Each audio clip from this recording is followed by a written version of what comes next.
4, 3, 2, 1, 0.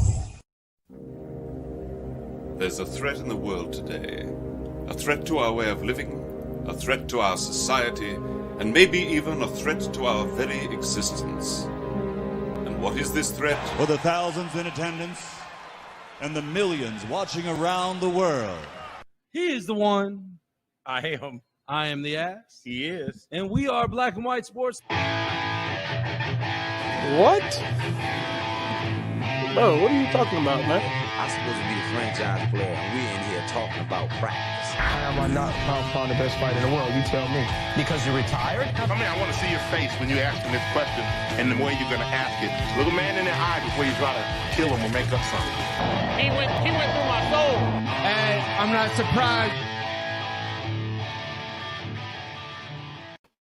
What is going on, BW Sports One World? It is us, and it is Taco Tuesday, powered by First Financial Bank, 317-417-8582. Call John today. Well, not right now because he's probably not there, but you call him tomorrow during business hours, 317-417-8582 for all of your banking essentials. Also, Mr. Rockstar Realtor himself, Mr. Shawn Nugent, 317-503-8322. Buying or selling a home? Talk to Shawn. Talk to Tucker today, 317-503-8322. Damon, what is going on? Season 5 is upon us. Oh, wait a minute. No. This is season 2 for Taco Tuesday. It's the season premiere. I know. Could have been worse. It could have been my intro for Wednesday Night Live last week. Wow. You were on. So when I was editing, I was like, I started, I'm like, what is this? You were not joking, my friend, when you said you botched it. Man. I was not prepared. As prepared as I thought I was clearly not prepared. I am not the intro man. I am not that guy. I give you catchy phrases, a little bit of info, a little bit of insight, and that's about it. But if you want me to bring you in, better get somebody else. It was good. Not really, but it no, I'll go it with was it. not. It was really good. It'd be really bad. That's all right. Could have been worse itself. Anyway, what's going on, man? Nothing, man. Recovering from a birthday weekend as you were recovering from your many hikes and bumper car extravaganzas in Tennessee. It wasn't supposed to be a bumper car. It was actually a go-kart that I got bumped really hard in at the end there. As you see the phone go flying out of my hands. Yes. But that was new. It was pretty cool. Yeah, it was crazy. I liked it. Next time we do something like that, I think we should use the GoPro. I agree. It was at the cabin. So you thought about it, but then it was just like I forgot it. Yeah, yep. It happens. I'm good with it. So yes, we are starting season number 2 for Taco Tuesday. Taco Tuesday. Predominantly talking about football, unless there is a breaking news that must be discussed. You'll get a lot of football talk on Taco Tuesday, which both of us truly enjoy. Him, the player, me, the watcher. So it works very well for us. There you go. So glad to see that you guys have rejoined us for season 2.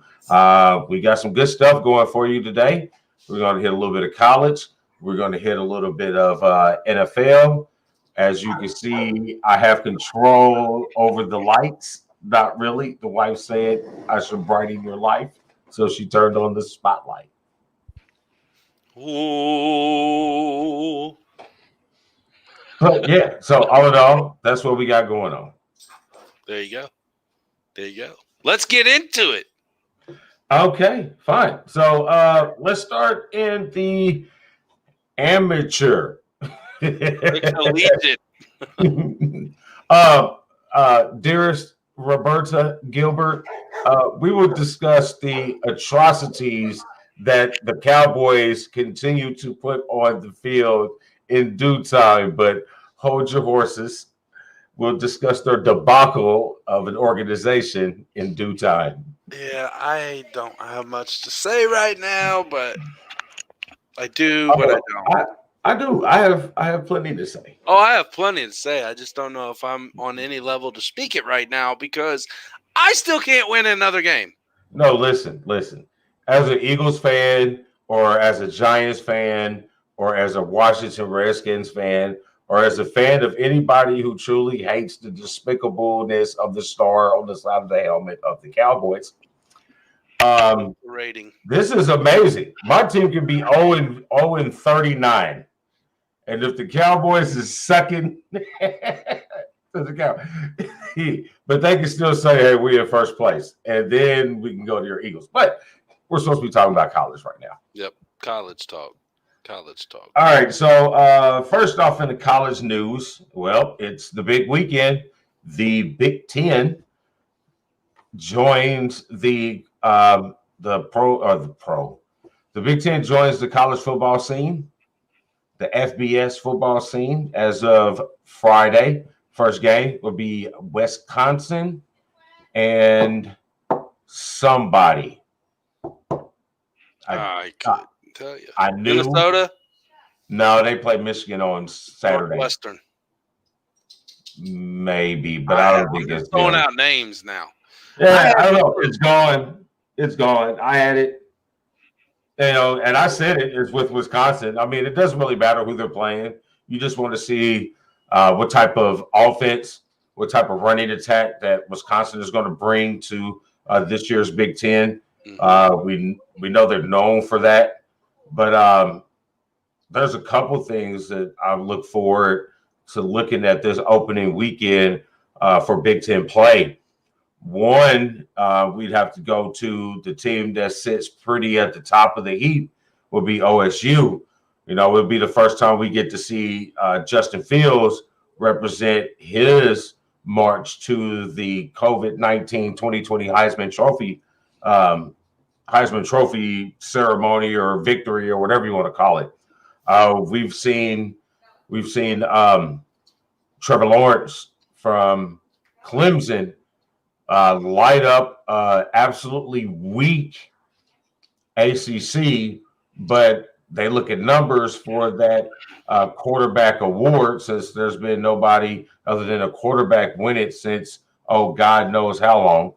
But so we get to see him represent his side of the voting or his skill set for going to the Heisman Trophy candidacy. Me personally, I think he has the easier road, even though we've already seen this nice set of accolades from Trevor Lawrence, because of the difficulty that he's going to have to go through in the Big Ten to come out to make that playoff.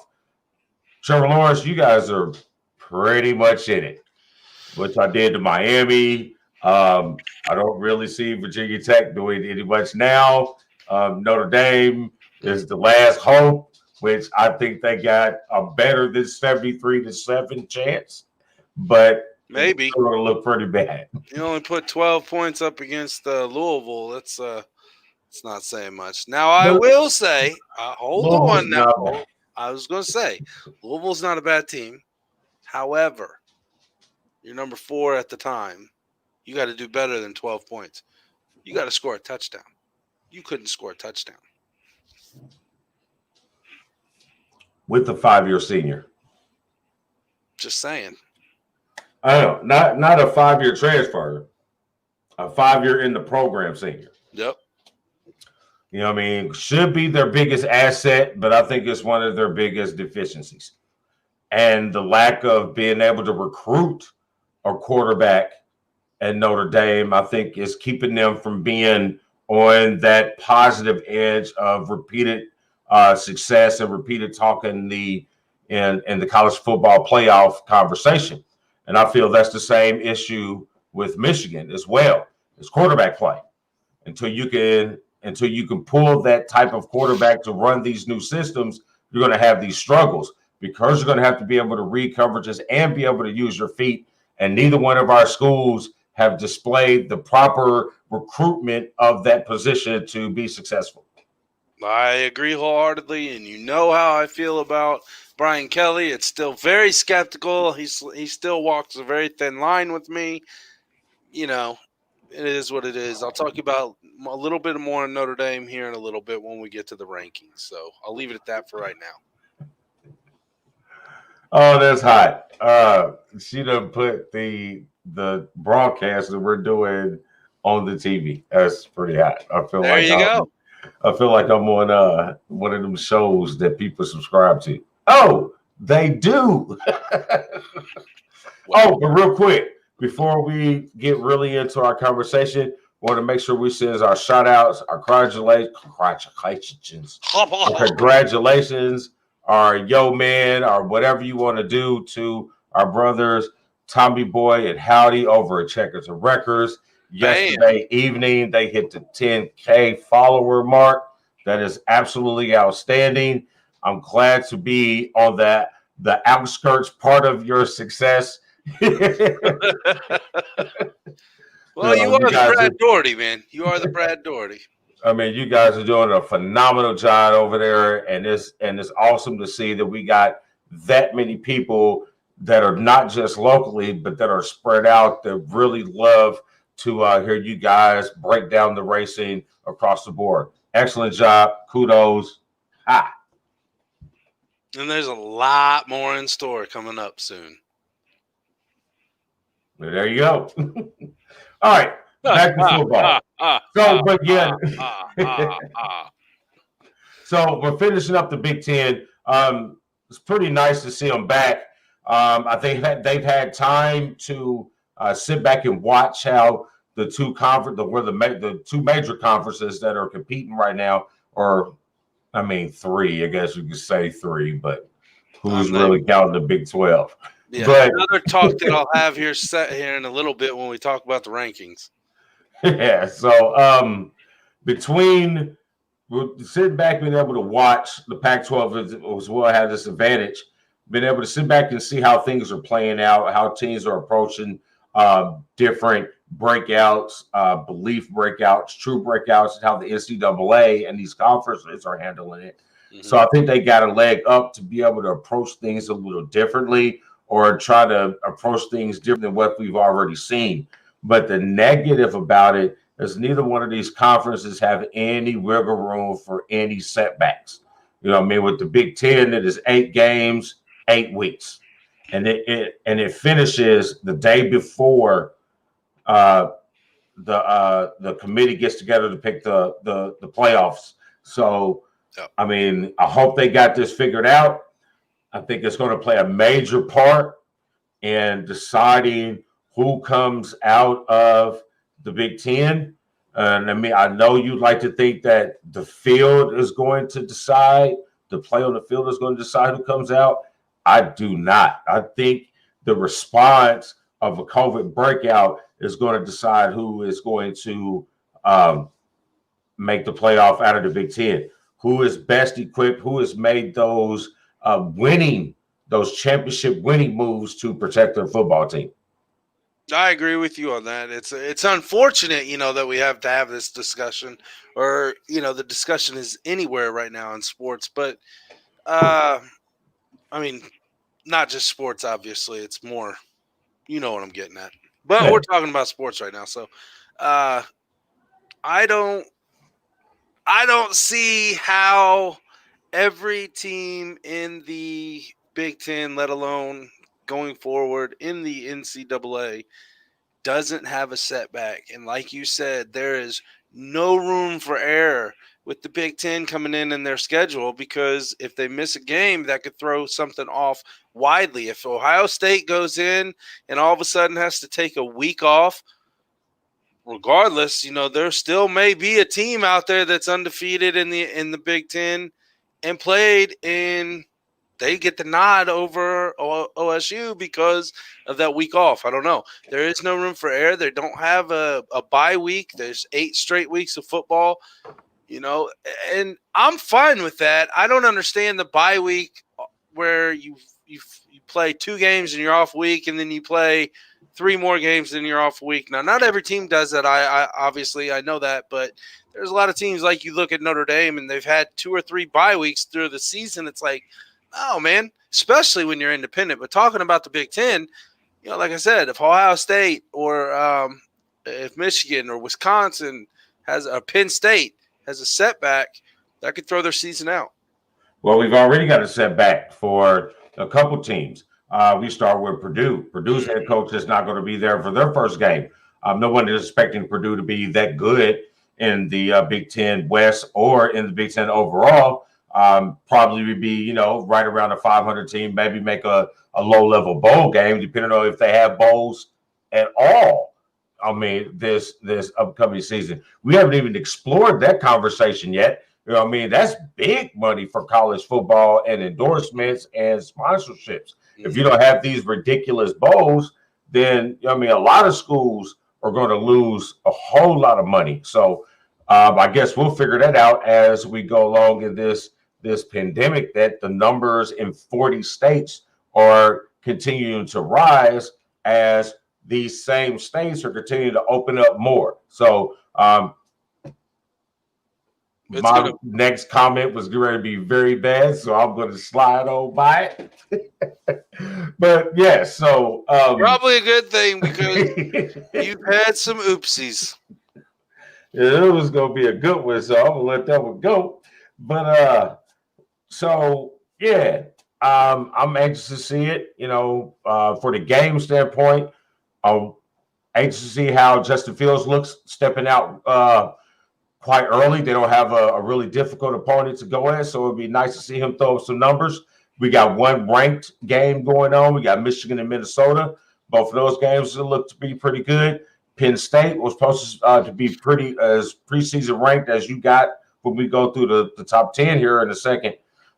They've had their setback. Their running back, their top guy is out for the season for some unknown health reasons that occurred that it won't allow him to play football. I don't think it has anything to do with COVID. I think when they said something like that, they might have found a murmur or some type of health deficiency or something like that. Something. So that's going to be a big hit to Penn State. I still think they'll be a very, very good team, but without him, there'll be hard fetch for them to continue to stay in that championship mentality, that championship goal, and even get out of the Big Ten. So that's going to hurt. And speaking with the the COVID issues that we continue to talk about in college football, we had our first potential major scare. And what if this does happen in the Big Ten or the Pac-12 with Oregon or Ohio State or Penn State or Wisconsin or whatever? You know what I'm saying? You had Nick Saban. He got lucky. Alabama got lucky. I don't think it'd have been a difference of the outcome of that game because of the ass whooping that Alabama put on Georgia. Man, didn't they? But that's your first scare. You say that those kids are prepared, but Nick Saban is a whole different type of coach. And if he's not there, does Sarkisian have those guys playing the way that they did? Does Sarkisian have those guys shutting out Georgia in the second half? We in the first half, it's like, oh, okay, maybe a little bit. No, second half, this game is over with. 0 points given up. They just dominated the number 3 team in the country. It was really like a very, very excellent varsity. And looking at the start of the game, I'm not meaning to cut you off, but just looking at the highlight right here, one of the first plays of the game is picked off by Georgia. So you're thinking, okay, wow. And then, their tackle goes down. I don't know how bad he was hurt, but, their tackle goes down. So you're thinking if you're Georgia, it's like, man, okay, unfortunate incidents on somebody getting hurt on the other team. But defense-wise, man, we got a first pick, and we're not even 10 seconds or 15 seconds into this game. Then, 30 seconds later, this happens. Alabama gets the ball back. Now you start to see what really goes on. And it was a continuous thing through the whole game that Alabama just literally dominated a Georgia defense that was supposed to be very, very talented. Hey, listen, this Georgia defense is very talented, but you can only be good so much as their offense puts you in opportunities to be talented. I mean, even in the NFL, you see it. As good as my Pittsburgh Steelers defense is, when you continue to get put in negative situations, your defense is going to break. It is going to break. And that's what happened. Their offense put them in terrible situations where their defense could not keep up with an electrifying Alabama offense. You know what I mean? And we had a conversation a couple weeks ago why I keep putting Alabama up here. This is why we keep putting Alabama in. I was high on Georgia, but I wasn't ready to put Georgia above Alabama. Well, you knew I was. You're high on Florida, but watching this performance, I guarantee you're not putting Florida above Alabama. No. You know what I mean? So once again, we're talking about Alabama dominating the most difficult conference in all of college football. Yeah. I mean, again, like I said, man, I thought Georgia was going to bring it way more than they did.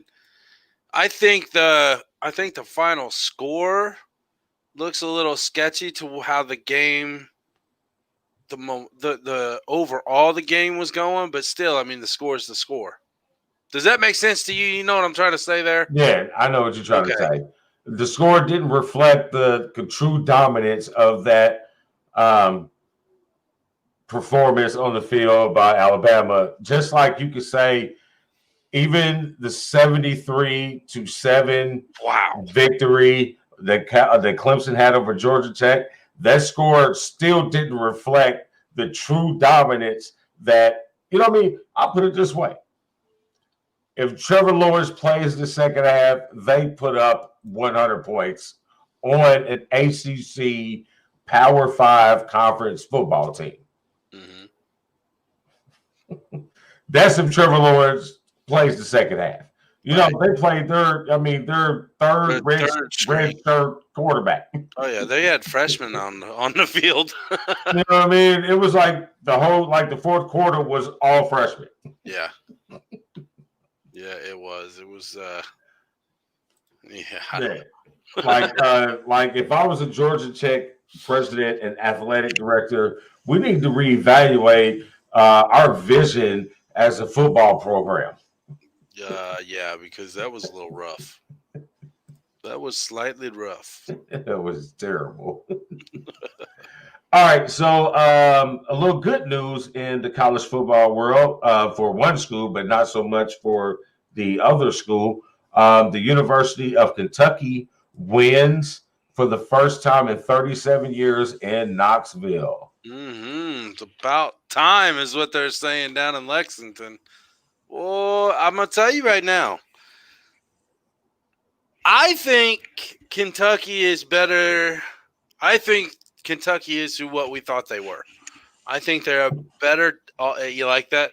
I think that they are a better football team than a lot of people are giving them credit for. Now, you've seen them play over the past few years, and you have noticed, an obvious upshift in positive football playing down in Lexington, but they still have that hiccup. Now, however, they're going into Rocky Top, and they knock off Tennessee.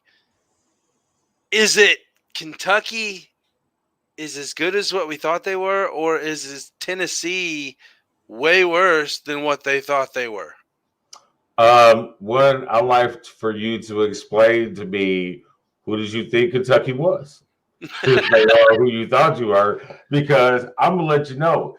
Yes, I agree with you. Kentucky has been on the upswing the last few few seasons in college football. They've had some pretty big wins. They've been ranked a couple of times, obviously, with the running back that is currently backing up my running back in Pittsburgh with not Tony Snell, because he plays for the Benny Snell.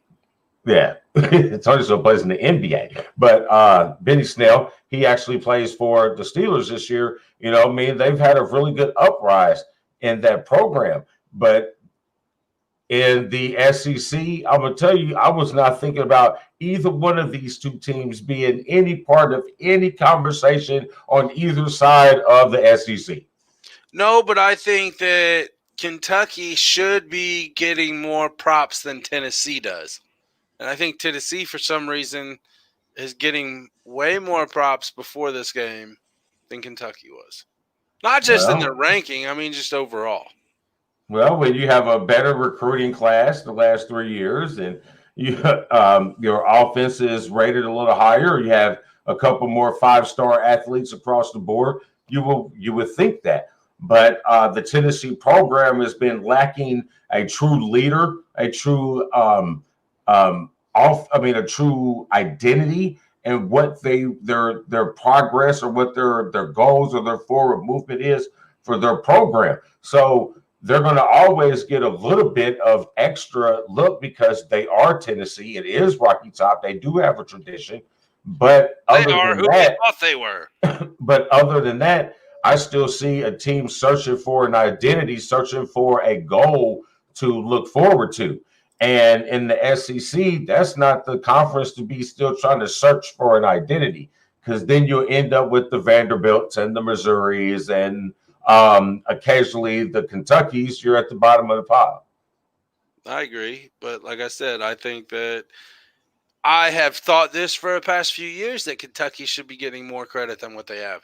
Now, I'm not saying that they should be talking at the end of the season, oh, they're going to be, at the top 3 of the conference. No, by any means, they're way out of that. But I think they're mid-tier now.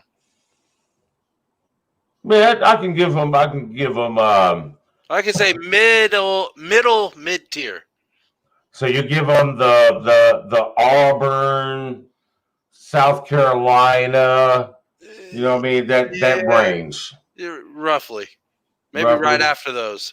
Okay. Maybe right after those. All right, I'm good with it.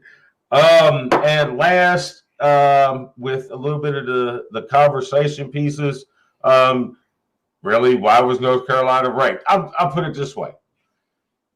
If the Big Ten was playing, some of these schools as in this top 10 or in this conversation would not be where they are. I wholeheartedly agree with you, However, they are not playing, so they are not at those positions. And so this is where we get a number 5 ranked North Carolina Matt Brown-led Tar Heel football team. That's trending up. This is also why you should not have rankings in college football until at least after this past week. Week 6, bring it on. Before that, drop it. Yeah, but I would say that in regular, especially regular non-COVID. Yeah, there's going to be 4, 5, 6 other teams easily that's up there from the Big Ten and all this that just knocked them completely out. I totally understand that, but still, man, there is no reason after watching them take that whooping over the weekend, and I do not understand how they are favorites against NC State this week. They're favorites because it's a very good football team. You know what I mean? I think they're on the rise. I think they're trending upward. Matt Brown has brought in a very disciplined new style of leadership to the Tar Heels. That's not ready to compete with the basketball team, but gaining ground to get a little football say. They put up some couple good games the last couple of years. They got a couple recruits. Their quarterback is going to be an NFL player. He's going to play on Sundays. But the thing is they're not ready to be in that top 5, top 10 type caliber football team yet. Florida State, right now is a football team that's lost. One week they'll give you some exciting football like that Miami game was like, hey man, Florida State might be a little better than what we thought they go. And then they give you next week some, trash. You know what I mean? And then you come out and dominate a top 5, or I say personally a top 15 football team, and you dominate them in the way you do, but the deficiencies of Florida State still showed up, and the goodness and the trending upwardness of North Carolina still showed up as they were able to damn near win the game at the end. So you see that they have that stoppability on defense and that explosion on offense. They just couldn't put it back all together in enough time to come back for the win. So that's why they're still favored over NC State. I don't believe that they should be. NC State's going to be a better team. NC State has also been in that same talk, man. They're in that same tier area in the conference, in that whole league. I mean, they push every year, and they're going to give these bigger teams. And I'm not saying not necessarily North Carolina is a huge team, a huge difference in NC State. But I myself don't believe that North Carolina should be favored by 7.5, I think it is, over NC State. Well, you got 17. That's what I meant, 17. Oh, okay. Now, I don't agree about the 17-point differential in that. North Carolina State is traditionally a better football program than North Carolina, but Unless I'm missing an injury, I don't know. But North Carolina State hadn't really been shit on the football side since Russell left. You know what I'm saying? So I trust more North Carolina in this game than I do North Carolina State as in a victory standpoint. But if I was a betting man, I'd have to take them points, man. There's no way they're going to beat them by 17. No, I'll take the points. You bet your ass I'm dropping money on that one. So, yeah, I'll put about $2-3 on that shit. You know what I mean? It's inflation. It's a pandemic. Shit hard. Safe. Right. Hard. Right. No, so, all right, let's run down the top 10 real quick for this upcoming week. Yep. I'm sure that this is going to change dramatically after you see the addition of the Big Ten into these rankings after this first weekend of football. So at the 10, starting at 10, we got Florida. Starting at 10 going up. Should not started be. 10 going up. Should not Florida be. shouldn't be? Nope. Okay. So started 10 going up. We'll talk about it real quick. Let's go through it real quick, and then we'll come back and hit our points. Yep. Got it? Yep. Got it. Good. 10, Florida, Cincinnati, Penn State, Texas A&M, Oklahoma State, OSU, Georgia, Notre Dame, Alabama, and Clemson at the top. 1 and 2, I definitely agree with. 1 and 2, hands down. Clemson, Alabama, 1 and 2 right now. The only reason I think Georgia dropped to 4 instead of 3 and left Notre Dame at 4 is because of the whooping they took by Alabama. If it was a close game, I don't see the top 4 changing at all. It wasn't a close game. They dropped behind Notre Dame. See, here's my problem with that. I don't think Georgia should be in the top 5 at all because you were at number 3. So you lose to number 2 like you were outside of the top 10, so you should at least be towards the bottom of the top 10. When's the last time you seen a number 3 get their ass beat by number 1 or number 2 and only drop 1 spot? Now, I get it. OSU has not played whatsoever. But at this point, it really shouldn't matter the way Georgia got spanked all over the goddamn football field. I'm agreeing with that, but you know my stance on the Ohio State and the Penn State, because they haven't played, they shouldn't be there, and I see that. But you know what? That's fine. I'm not. But you know what? Where's Miami? And that's what I'm going with. Miami. They're like 11, 12, at all. 13. They're like 11, 12, and 13, somewhere in there. Why aren't they in the top 10? Hey, and listen, I feel why isn't, and I'm just gonna say it. Why isn't BYU in the top 10? They're undefeated. BYU is not going to be in the top 10 because they're scrapping games together against nobodies that nobody is getting any top. It don't matter if you win them or not. They're not giving you – that's like Notre Dame being independent as they are. They were smart. They had allegiance with a conference would allow them to be able to compete. BYU is out here playing shit teams, is just trying to get together just so their kids can play football. They're not going to get any respect from any panel of anybody because they're not playing anybody. I can see that one. I can see that one. But I Oklahoma State. But that's what I'm saying. I'm agreeing with you on this. Going with your thinking of this, still Georgia shouldn't be in the top 5. No, I'm agreeing with you. Okay, I'll go with that. You know what I mean? You got Notre Dame, you got Oklahoma State, you got Texas A&M. You know what I mean? Really, I don't understand this jump 4 spots either. But they had to jump the 4 spots on your thinking that these guys haven't played. No, so they didn't because Miami should be above them. Miami should be in the top 5 right now. According to if we're talking about the teams that have not played yet, the teams that have lost or the teams that have won but lost a game here. Texas A&M's only lost game to Alabama, but it was a ass whooping. Okay. Well, I mean, Miami got blanked by Clemson. Okay. So why is Texas A&M in there? Think about that. Clemson's because they lost first. I guess I don't know. Clemson's number 1. Alabama's number 2. Clemson beats Miami. Miami's not in the top 10. Texas A&M gets their ass stunk by Alabama, but is number what, 7? I don't get their thinking. All right, so now this again goes to, who's making these polls, who's doing this voting, because this is a situation we've had every single year about these rankings.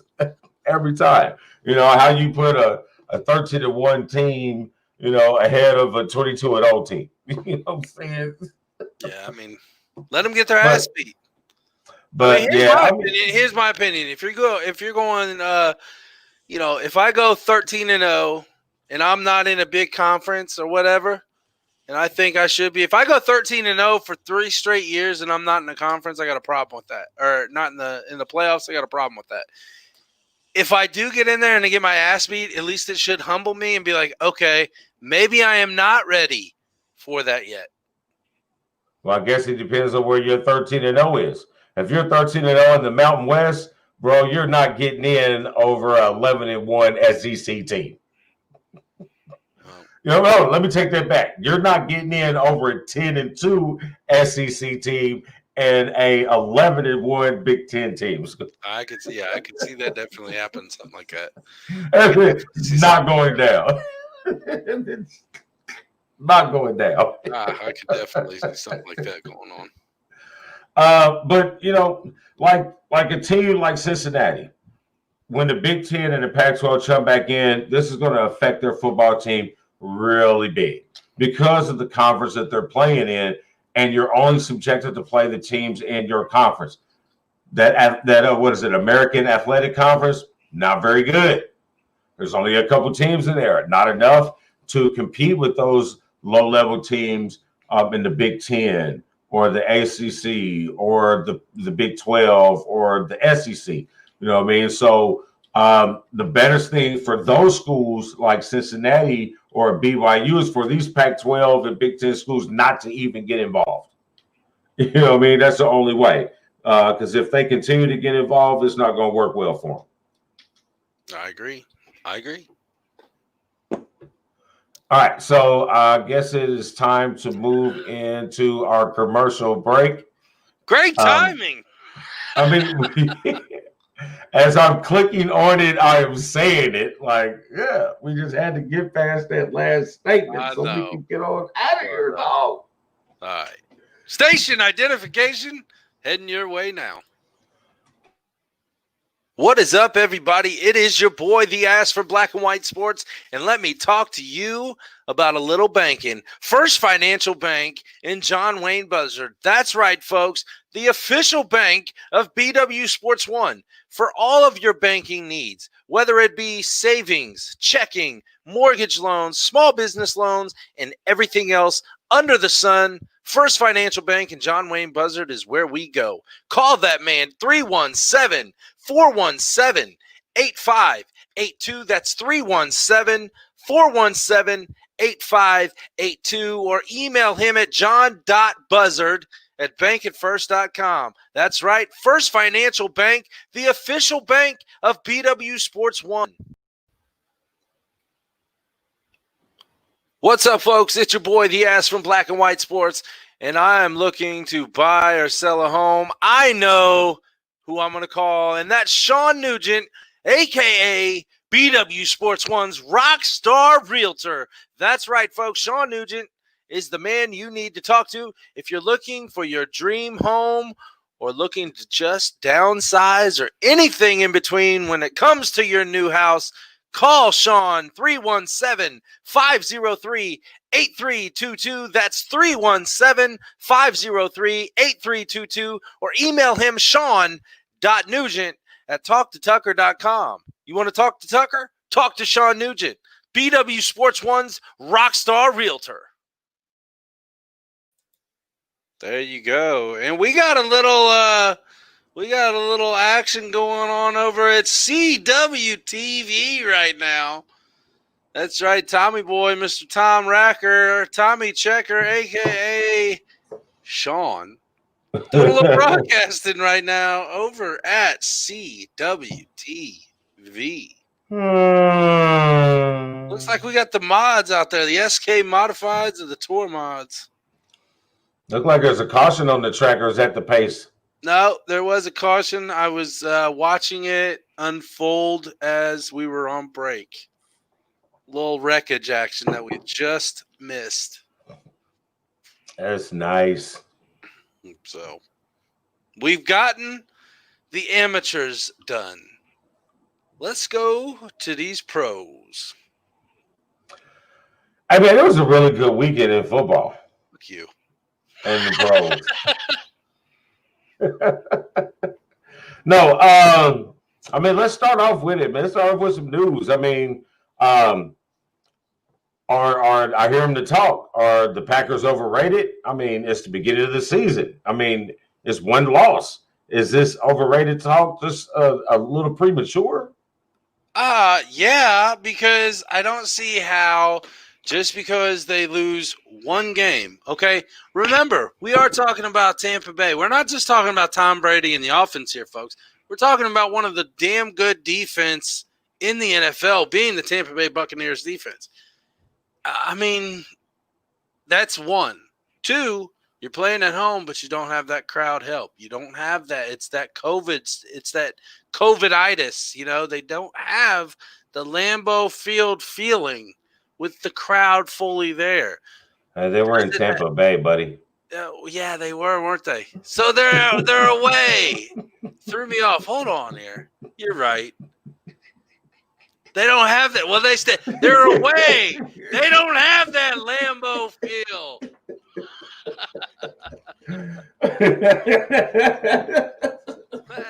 You know. I mean, I just wanted to stop you before you really got into your whole. You really should have stopped me earlier then. I just caught it because I keep forgetting that she left our broadcast up on the TV. So I keep catching, your mug on the big screen and it's throwing me off. It looks good, don't it? Ha, ha, ha. No, we look great on TV. I bet. I know. I watch this every night on TV, live. I mean, we should be on TV. On two TVs, actually. On two. Look at me. Yes, I'm still looking. I guess I'm going to the pawn shop this week to find still my looking for a third, huh? Third monitor, yeah. There you go. So right. I want to get, Ooh, don't do that again. Okay, I will not. All right, so, but anyway, I agree. I think it's very premature for the negative Aaron Rodgers talk. You know what I mean, no one expected any team this year to go undefeated. You was going to lose at some point in time. It wasn't like you were playing the GOAT or a top 5 defense in the NFL right now. You got great pressure off the edges, good solid run stop up the middle with Adonijah Suh, and you got good secondary. So it's a very good defense, and you got Tom Brady playing, outstanding football right now. As I predicted. I expected them to be right on track, right where they are. And as soon as he gets comfortable, as soon as he starts to learn Harrison starts to learn him, they basically just got their preseason out of the way. And now that Grunt, as you can see, we got this note here.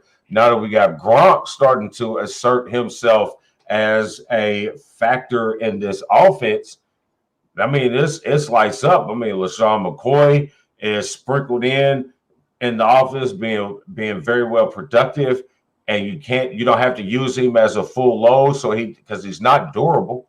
So you get to sprinkle him in and there. You got the receivers coming back healthy. I mean, this is going to be a really difficult team to stop. He's going to have another field advantage. Because he also got that chemistry. Yeah. I mean, he has another field advantage like he had in New England. People couldn't go up there and adjust to the cold and play there. We're going to have the same thing down in Tampa Bay. Players is coming from these extreme climates. Ooh, we got that sun. It's like going down and playing Miami. It's a wrap, man. You go to Miami, you're damn near ready to lose. Man, and I don't know if it's from all the drugs you did the night before the game, the partying you're going to think about after the game, or what's going on, but it is humid down there. The senoritas. Oh, yeah, you can go with you can go with humidity. Yes, the drinks will sweat. There you go. There you go. So that takes care of that.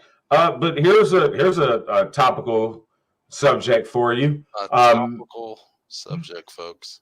Yeah, it's a topical subject. So, a conversation that I guess we're going to have. Being the football minds that we are. If you're getting ready to talk the AFC, jump to the NFC one you got right underneath it, so we can tie the next 3 into each other. Okay. I know you're dying to talk the AFC right now, but let's just jump Bears. I like your transitioning there. I should have noticed that because you probably wanted to link all those together. Way to go. Good editing there, my good man. So, yeah, we can talk about the Bears, man. I want to talk about the Bears.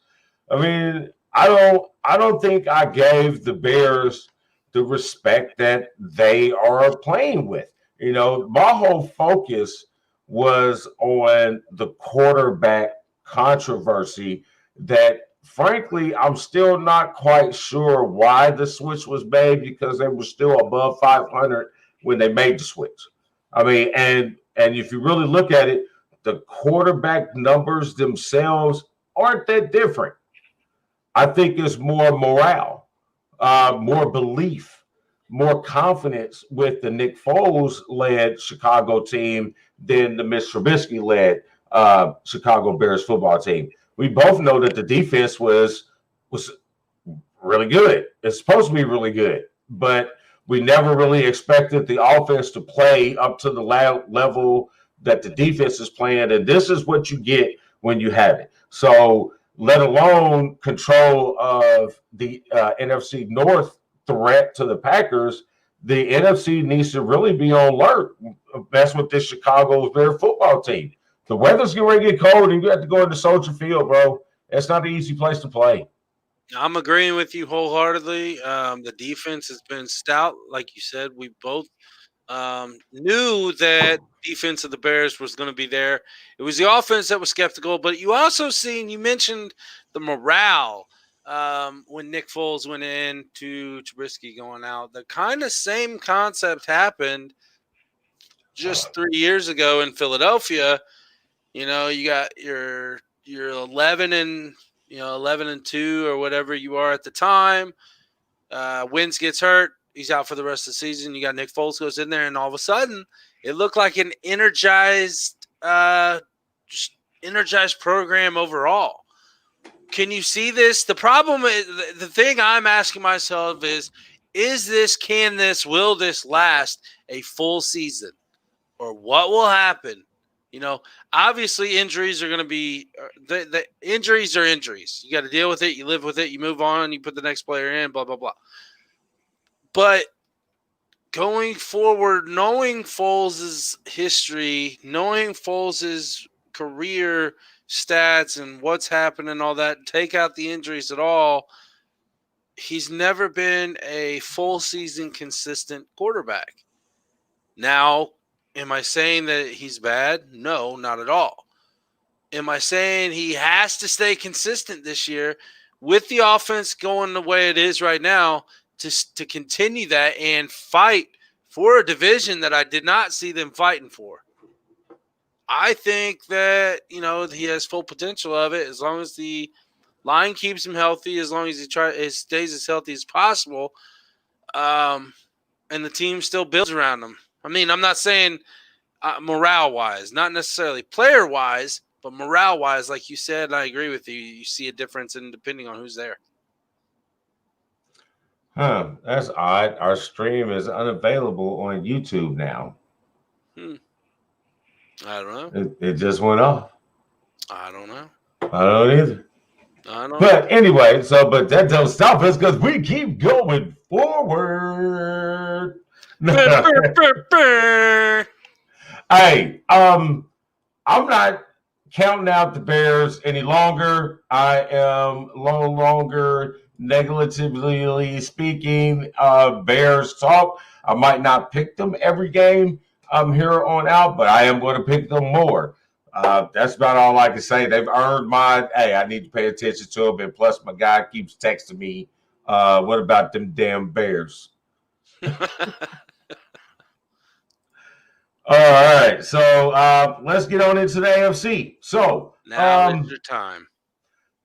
Top team in the AFC after the epic display of running dominance by the defending champs, the Kansas City Chiefs last night, or the 200 yards on the ground rushing attack by the Titans, or the run-stifling defense and assertive Ben Roethlisberger-led Pittsburgh Steelers. Who's top of the AFC right now, bro? Well, I'm going to read off the exact wording I put in the notes.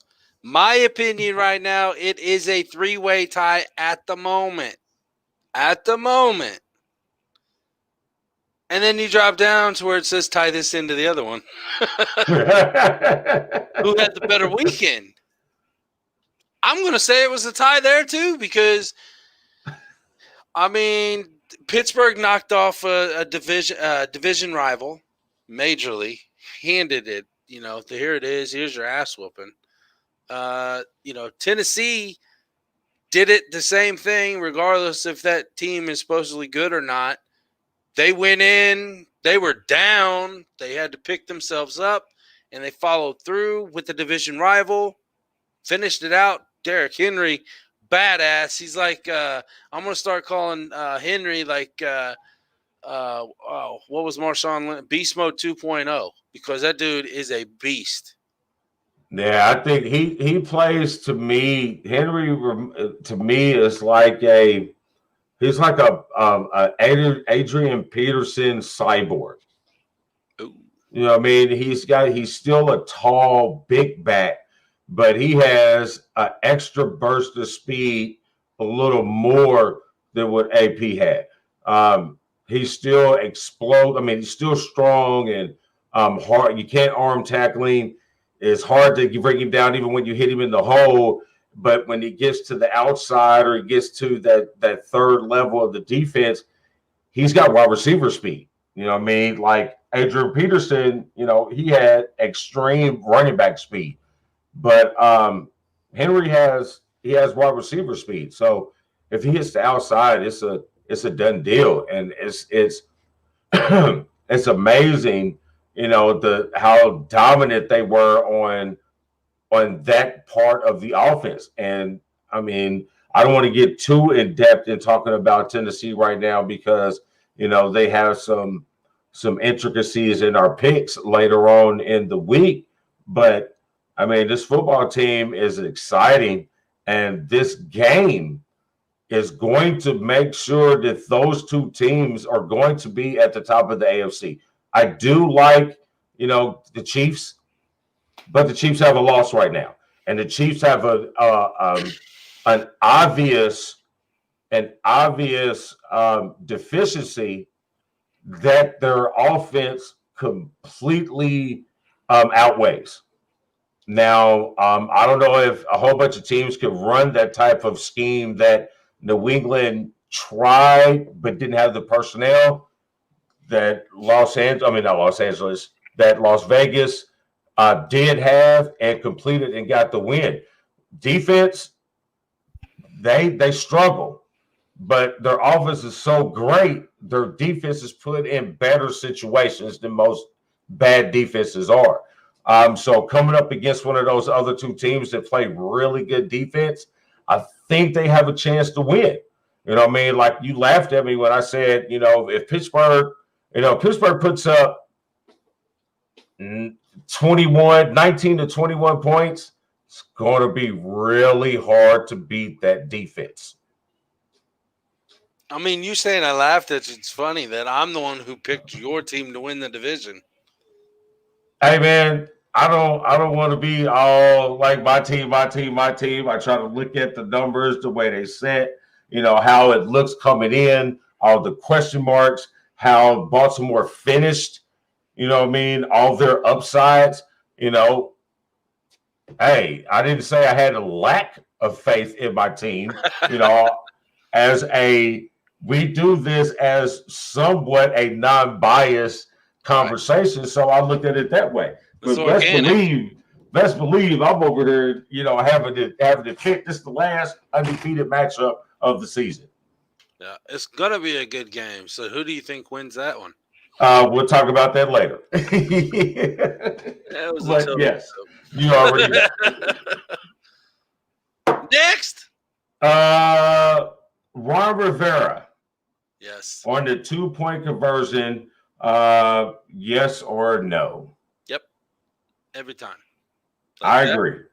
Watch. Hold on. I'm going to show you something that I don't understand why this wasn't called at all. But watch the screen, folks. You see, who is it?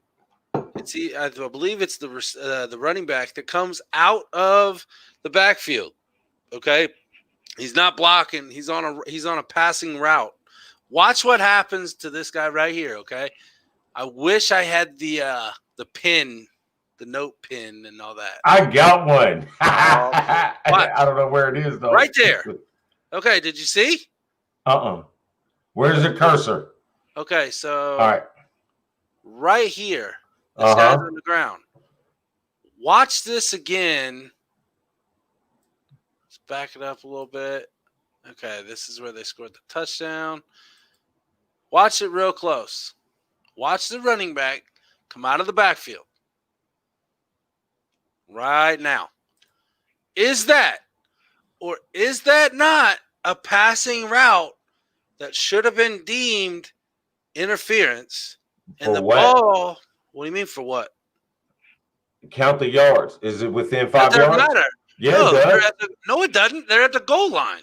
Okay. It does not matter at 5 yards. Now, when you're coming in a route and the goal line is within 2. I mean, that's irrelevant at that point. How is that not called? I mean, I guess the Cowboys got the same issue on that non-pass interference. Well, I mean, they got their ass whooped anyway, so. Yeah, but it's still a pass interference. Okay, we'll call the pass interference. Okay, so you may score again. But what I'm saying, regardless if that didn't happen or not, I'm calling go for 2 and win this damn game as much as possible.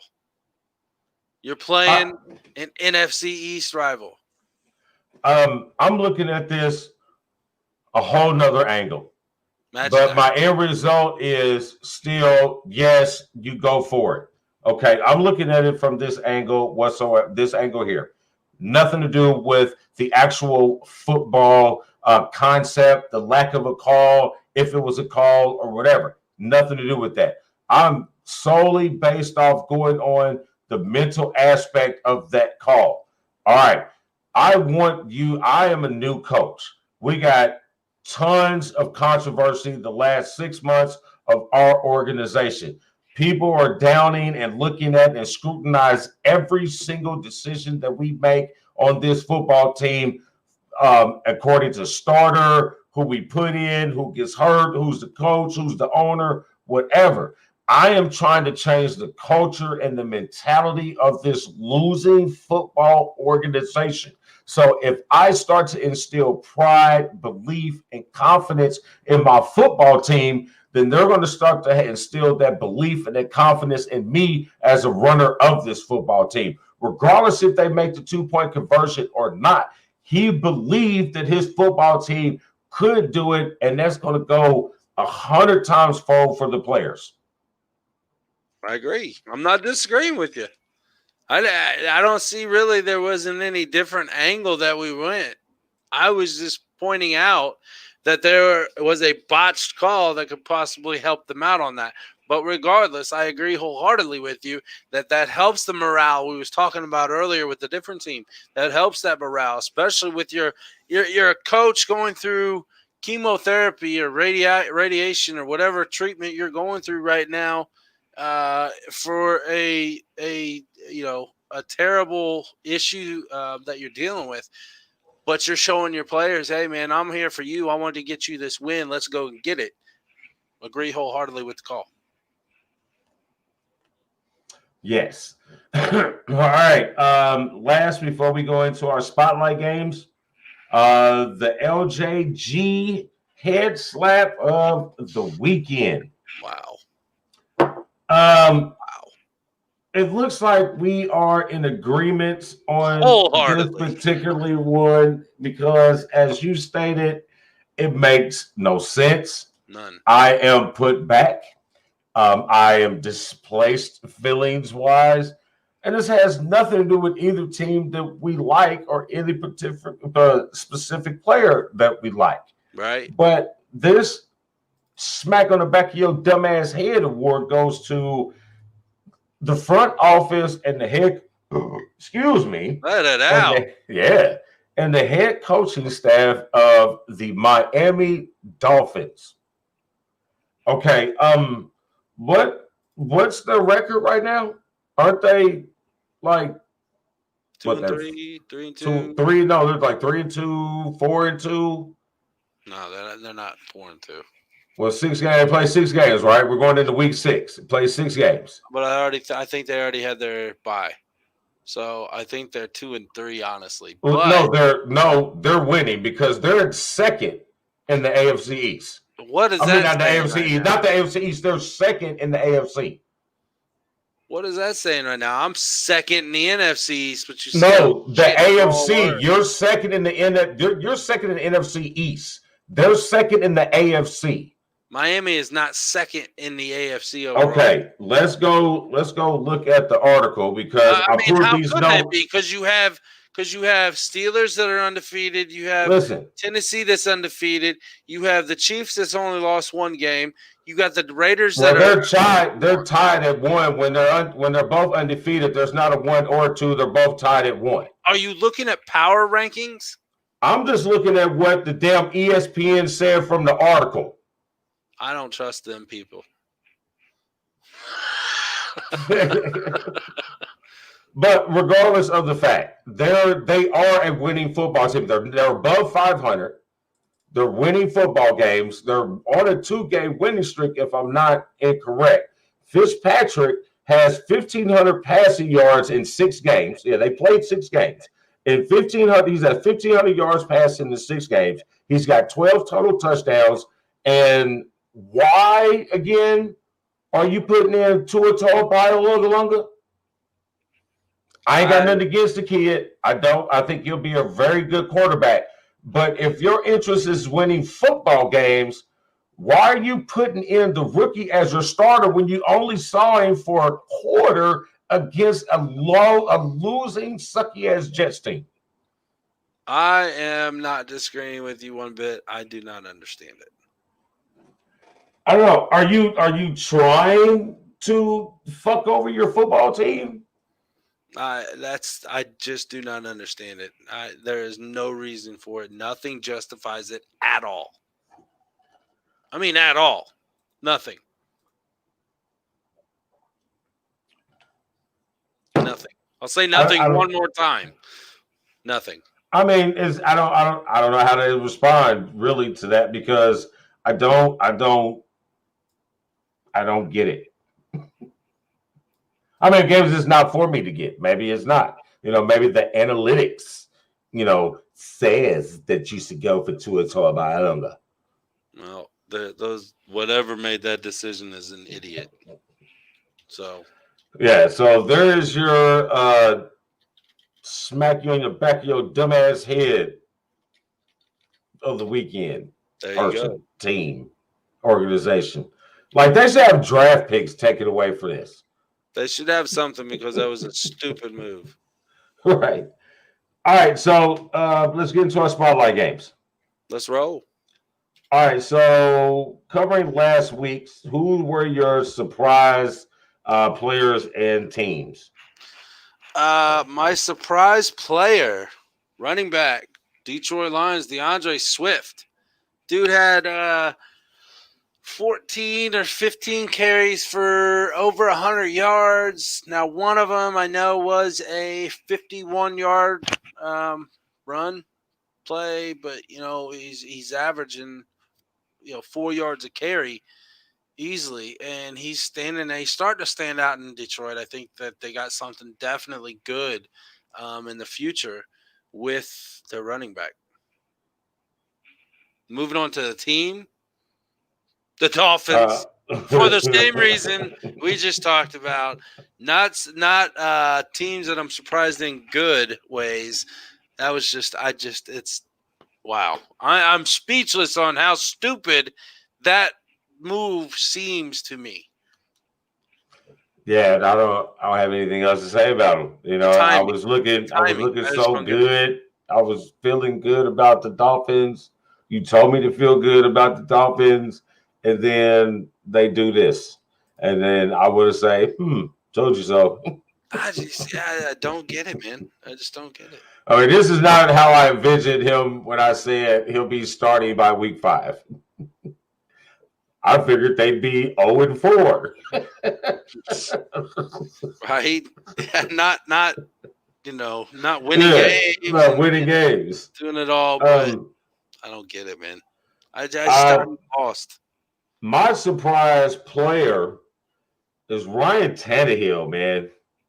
Listen, ever since Ryan Tannehill dispersed from the Dolphins and landed in Tennessee and taken, where is he now? Marcus Mariota, the unmasked singer next from Tennessee, Heisman runner-up trophy dude. Where is he? I don't know where he is.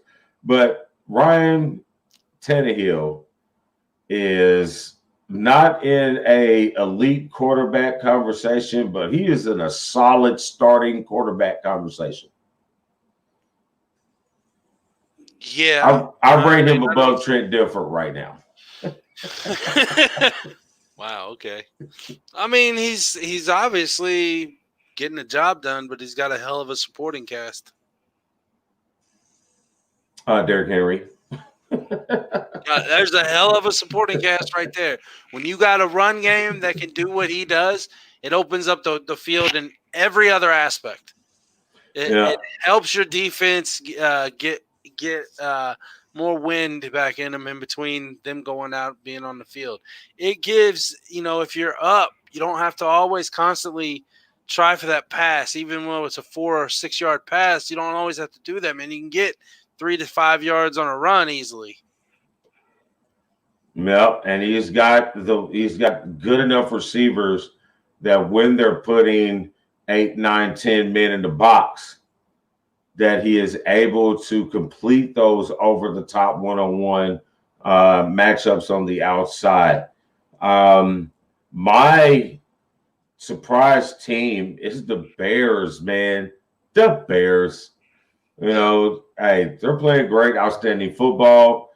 They're a conversation that needs to be had in the NFC.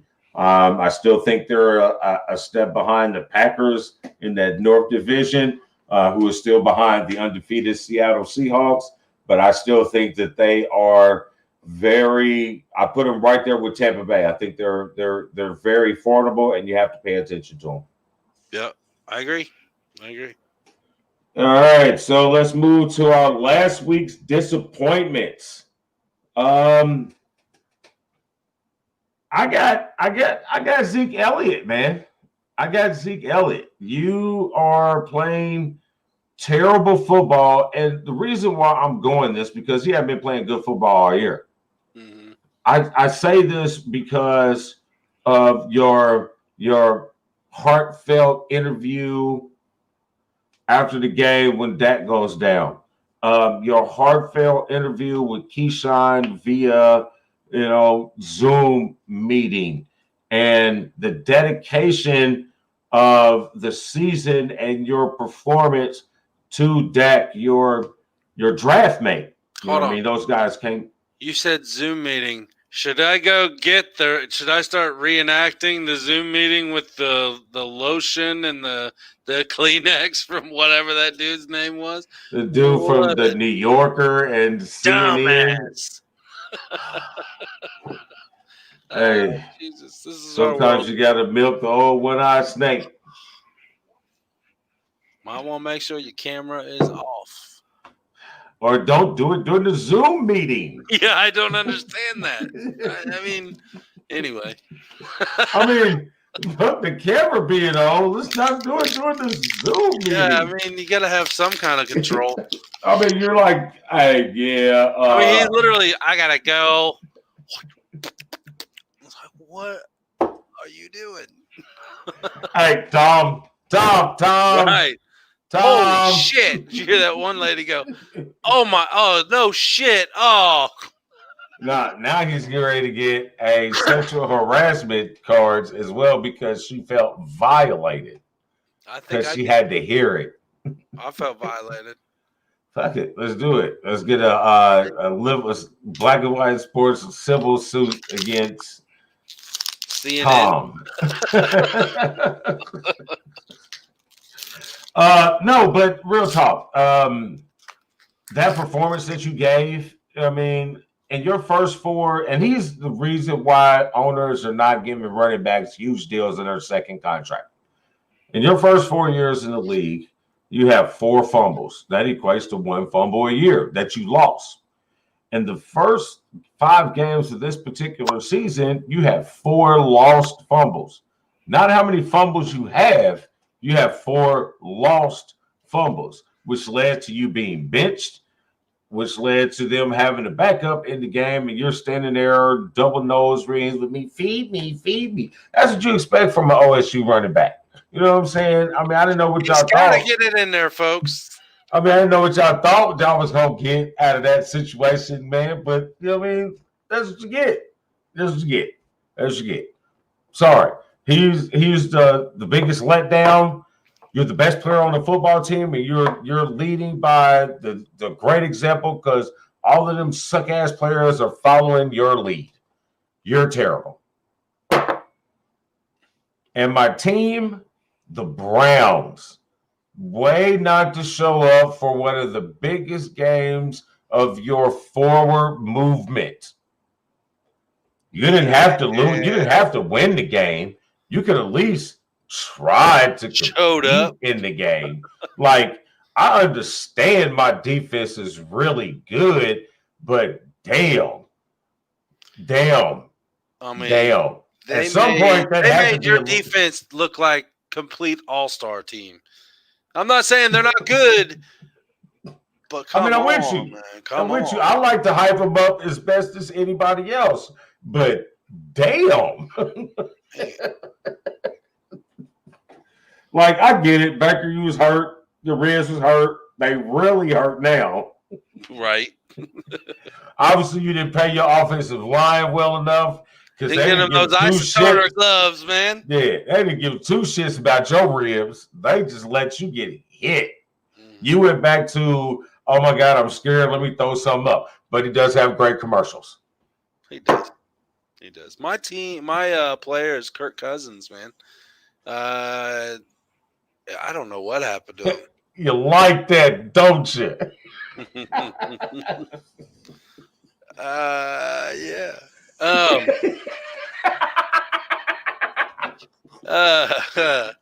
Kirk Cousins. Don't know where you went, man. Speaking of teams, I'm going to stick with yours, the Vikings. Where are you? I mean, you made Atlanta look like they were a really good team. And I really thought at first, I'm like, okay, this is going to be normal Atlanta. They're going to be up 20-0 and then get pummeled the rest of the game. No.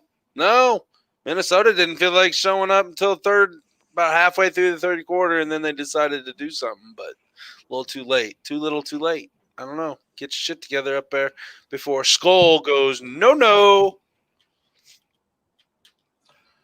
Yeah, there you go. Business appointments. Kirk Cousins, Zeke Elliott, Vikings, and the Browns. All right, let's get into last week's picks. Best game, we both went with the Browns Steelers. I kind of added the Packers Bucks. Both Neither games, one of them. all games were terrible. Yeah. I mean, for the outcome, for me, it was really good, but I expected a better game, a little more heart from Cleveland. Yeah. Maybe they'll show up later on in the season when we finish it off, but then we won't be playing for nothing, and we won't be playing. So, we both picked the worst game. Yeah. Washington. Yeah. New York. Nobody really cared. Yeah, I think the Wubble ratings were higher than. Man, I think so. We both picked the Chiefs and the Bills as an intriguing game. Chiefs showed up and showed that there's a reason that they are on top of the AFC. Tied from your words. Well, they're on top. They're on top of the mountain. They're on a plateau. They're on the plateau of the mountain right now. The game didn't pan out as well as I expected to. I thought Buffalo trending would compete a little more than what they did. They forced Kansas City's hand to do something that you traditionally don't see a Andy Reid team do. But the way they dominated the run game, and then you come back and add Le'Veon Bell for next week, that adds a whole nother dimension. I'm still not sold on Le'Veon being productive because you really haven't seen good football from him in about 3 years.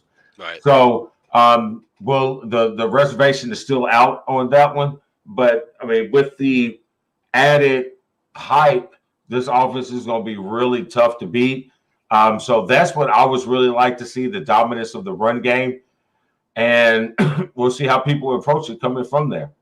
Yep, that we will. Now we'll move into this week's games. Let's start with the most intriguing game. You got the Bears and the Rams. I do. I like that pick. But I don't think it's going to be as intriguing as the Bucks and the Rams. Man, I wanted to pick that too. I think that's going to be. I think that's going to be a barn burner, baby. I think Tampa Bay and Las Vegas is going to be a hell of a fight. You know what? I'm going to lean towards Vegas. I'm going to lean towards Vegas. Towards who? Vegas? Yeah. Hey, man. I really wanted to pick this game. I mean, look, Derek Carr is not a joke. He is not, and I'm not saying maybe he's top 3, top 4, but I mean, he's up in the top part of the mid tier I should say. Okay. I just wanted to see where you were going with that. Like, I'm gonna say like maybe 8 to 12-ish. Say maybe 10 to 14. Okay. Yeah. Okay. See, we're ishing. We're ishing. Yeah, outside of the top 10, yes. Maybe 10th. Maybe 10th. 10.9. 9.9999. No, I think this is a really good game. His offense versus Tampa Bay's defense that we discussed, I think is going to be a hell of a showdown. But I think Brady gets it because his offense is clicking. I don't know. We've seen so is Vegas's, honestly. I mean, we saw him in a shootout. We saw him in a shootout with MVP. But you're not going to get in a shootout against Tampa Bay's defense. No, but their offense. That's the key. That's the key. Well, they may have been. It may be a normal Tom Brady offense where it kind of first few games they're getting this shit together, and then all of a sudden, boom. I don't see it happening that way. I still see Tampa Bay being definite contenders, but I don't see it happening like 13-3 type shit or something like that. No, but this is definitely going to be on their 10 or their 11 win season. No. I got the Bears and the Rams, man. For one, I like the way the Bears are trending, and the Rams have looked pretty good the last couple of weeks. So in the NFC, this is a second-tier game for the NFC. This is going to be that team that's going to be at that low level or that extra edition, not the extra edition wild card, but it's going to be that solid wild card team. This is going to be a really good game. All right, there you go. Worst game. The NFC East is holding the bar steadily across the board in the worst case scenarios of the NFL this year, with you picking the Cowboys and the Indians facing off as the worst game, and me picking the G-Men and the Bird Gang. Because honestly, with my pick, it could honestly be one of two ways. It could be a dog fight to the end of two shit teams right now, or honestly, it could be a major blowout. I'm going with blowout. And I'm going for the Eagles. It better be, man. It better be. We need a big win. We are in dire need of a big win, but I don't know. Like I said, worst game regardless of what happens, because it's either going to be a blowout that nobody really wants to watch but me, because I'm finally happy that I'm watching my team win, or it would be a dogfight and I have no nails come 4:30. Is that thunder? Oh, yeah. I'm looking out the window now and it's raining. Holy crap-oli. And man, I heard that through the headphones, bro. It's like, what the? All right, so I got the Cowboys in Washington. Other than the Cowboys suck and the Washington suck just by default. I don't know who to pick. I'm going to pick the one who doesn't. I won't pick for Rivera, man. I'm picking for Rivera. Yeah. I want the Indians to win for one. Obviously, they're both in my division. I could give two shits less who wins this game. Technically, I probably necessarily really want Washington to win anyway, but they do have a win over us already. So I'm kind of torn on that. But let's just go say, screw it. I'm going with Rivera because he's a badass coach. I'm going with Rivera because I want the Colors to win for once.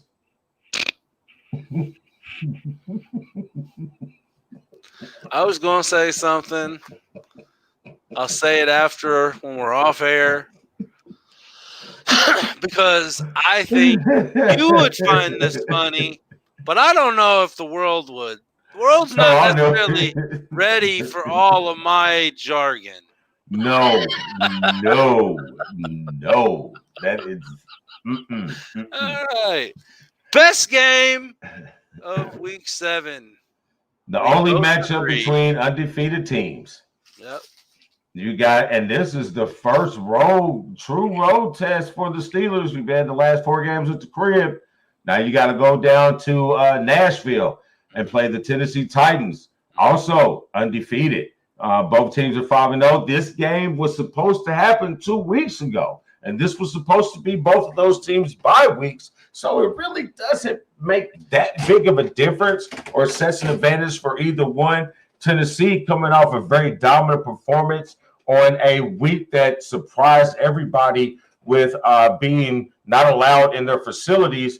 And this is something that strange me.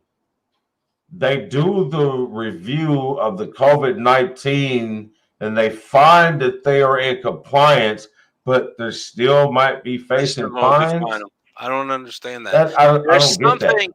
And obviously, we don't know the whole story because it obviously, I would hope, would make more sense to us if we did have the whole story. But something's not adding up. I don't agree. It kind of reminds me of you aren't found guilty in a criminal case, but you're found guilty in a civil case for the same thing. How can I be in the civil case if I was found not guilty in the criminal case? I don't get it. I don't get it. So, but same way, if I shoot somebody for self-defense, let's say somebody breaks into my house and I shoot them, I can't. It's self-defense, but I can still get sued in civil court by the family. If I'm found not guilty or it was self-defense, you shouldn't be able to sue me. How are you suing me when your dumbass kid broke into my house? Oh, well. But, yeah, back to football. System. Back to football. So, yeah, Tennessee, an absolutely amazing run game. Derrick Henry, the conversation could be had. Is he going to challenge that 2,000 yards for the rushing? You know what I mean? The way they run him and how easily he runs the ball with such aggression and with such pads, it's going to be hard to stop. But he's going up against this defense that's stifling against the run. They've had one guy who had a run over 15 yards the whole season. He got a 72-yard touchdown run. You know how many yards he finished with the game? Like under 60. Under 60. Yeah. But it's Derrick Henry, man. It's Derrick Henry, but it's also a Steeler defense that you have been accustomed to over championship years. Very stifling on the run, and they get after the quarterback. You got Stephon Tuitt and Hargrave right there in the middle who eat up all inside runs, and you got Dupree and Watt rushing them outside edges on a quarterback that just doesn't move all that well for those type of rushes. And now you say, well, if you get past them, Derrick Henry busts through that, but you got these linebackers that crash down and don't miss open field tackles, and there's no better game tackling defense in the NFL right now than the Pittsburgh Steelers. If I was Tennessee against Pittsburgh, what I would do is I would be using the slant routes, the short slant, the short ball, short passing game, because the linebackers are going to be playing Derrick Henry. They're going to be watching him. They're going to be stalking him and spying him the whole game. Because like you said, Tannehill's not a running, quote-unquote, running quarterback, outside the pocket type guy. He's his pocket passer. He can move if need be, but not as graceful as others. And then you got Derrick Henry. He could pounce. He could take it outside. He can go wherever and do whatever. But that right there is going to open up the play-action quick pass. That's how they are going to beat Pittsburgh. I'm not saying it's going to be a huge victory for points-wise, but I really think being in Nashville, being away from home for after a while, I think this is the best time that the Tennessee Titans can beat the Pittsburgh Steelers, and I think they will. No disrespect to you and your team. I really do think that Tennessee pulls this game out. I like it. I don't agree with it, obviously, for different reasons. Yeah. You know what I mean? I do agree with you. There's going to be a big setback on the Pittsburgh defensive side with Devin Bush being lost for the season for the ACL. But we have great backups that was behind him. You hadn't really heard a whole lot from Devin Bush because of all of that linebacker play. The difference is our secondary is much better than years past, and they grew up a lot with the leadership of Minkah Fitzpatrick last year. You got Hayden, and the thing is, you used to eat their defense up last year and the year before in the slot. Now we have 3 outside corners playing all 3 positions. So you're not going to be able to throw somebody in the slot and really take over a game. Plus, I don't see the Tennessee wide receivers being able to adjust like that to play outside and to be able to run routes in the slot. You know, I mean, if it was an Odell Beckham situation with a better quarterback, maybe. But I don't see that. That and then that secondary also are very good tacklers. You know what I mean? So I think that's going to be the key. And with the speed on the outside, you're going to have Tom Brady, Drew Brees, Patrick Mahomes, Russell Wilson type ball release quickness to do any type of play action on that defense. Play actions give you sacks against that defense. So you're going to have to be 1-2, 1-2-3 quick slant drops, and you're going to have to do them without creating picks. And that's going to be the deficit because they're going to take. I mean, I don't think he gets 100 yards. I think he's going to play a role. He's going to get his yards because he's Derrick Henry, but he's not going to get 100, 200 yards on that defense. They're going to force Tannehill to throw the ball, and I don't know if he can do it. There you have it, folks. Taco Tuesday. I love it, man. I love it. Powered by First Financial Bank, Mr. John.buzzard, 317-417-8582. Call John tomorrow during regular business hours for all your banking essentials and accessories. I love it. I love it. If you're looking for, there she is. The Pew Pew Girl has finally joined us. If you are looking for any type of bank account, loan, mortgage loan, business loan, such and everything, get with John, 317-417-8582. And Shawn Nugent over at Talking to Tucker at Tucker Realtors, 317-503-8322. Call Shawn if you're buying or selling your home. You want to take it with a Rockstar? You want to be on the stage with the Rockstar himself? Call him. Talk to Shawn or talk to Tucker today. 317-503-8322. Damon, it's been fun as always. What an excellent season 2 premiere. I like it. I like it. So what do we do, Damon, in season 2? We do the same thing we do in season 1 that we do every season. Is we keep Indy as sporty as we possibly can, baby.